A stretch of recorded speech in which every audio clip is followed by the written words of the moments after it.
Ahora se fica la fideuà.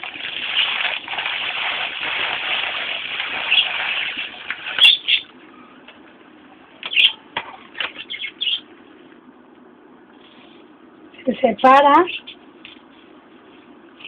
Per ser tot igualar, no és que una muntanya russa.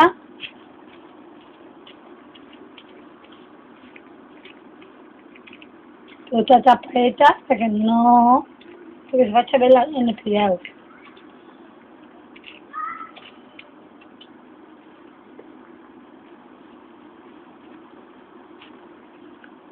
I en 15 minuts la fideuà ja serà feta.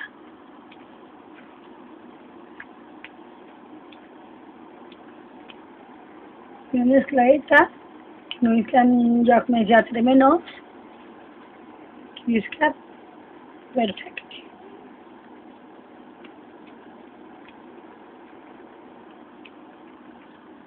I ja està.